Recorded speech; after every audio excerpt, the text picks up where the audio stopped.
So how do you see yourself using Launchpad? Well, the thing with turntablism and the thing with being a producer and breaks and beats, everything is made of bits and pieces. There's nothing that's really like a whole chunk of something. What you're doing these days is you're finding edit points in a track. You might loop them if you're using stuff like Serato Scratch, or if you're looking for new kinds of scratch routines based on, like edit points. So what ends up happening is all of that gets bounced into these kind of interface, and that'll allow me to kind of show up not only with just my laptop and be able to sequence stuff with my scratch routines, but also have a lot of clips and bits and pieces that I can sequence very quickly. And it's a robust system. You don't have to worry about it crashing. You don't have to worry about any of that kind of glitch kind of thing.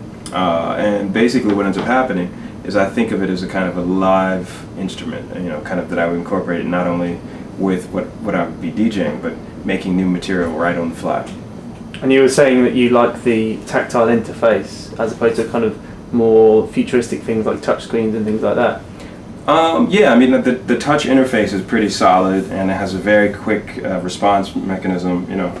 So the way you just load, literally a couple seconds of a clip can allow you to really switch between things very rapidly, and it has a very low latency. So it's not a delay when I touch something, which is excellent. Exactly with the turntable. If you realize when you're touching a vinyl and making it go back and forth, there's still some latency, but we already have that kind of mentally mapped out, so you're ready for it. Like if there's a slight delay when you let go of the record and stuff like that. So yeah, it's just the 21st century update of the same thing.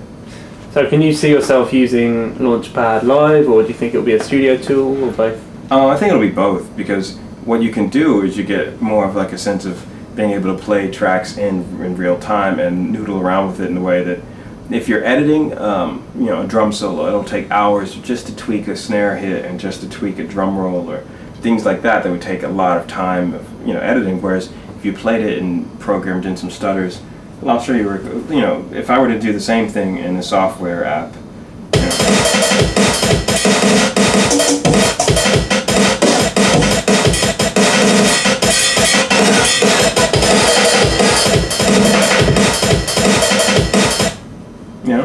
each of those little edits and bits and pieces that you just heard loaded would have taken time, a lot of time.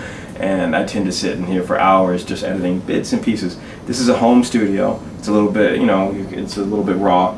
But over the course of the years, one thing I've noticed is I've been able to get rid of more and more of the hardware and just go and focus on the software and not have to have a tremendous amount of stuff around to make high quality, contemporary electronic music. It's, the software has really changed the game, but the interfaces haven't been, I think at least, as they haven't kept up with the changes in software.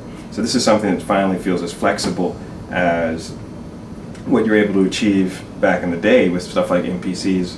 If you listen to P-Rock and CL Smooth, if you listen to DJ High-Tech's production on Talib Kweli, if you listen to some of the better house music producers like Masters at Work, everybody was using the old MPC stuff and would play in just pads and bits really, live.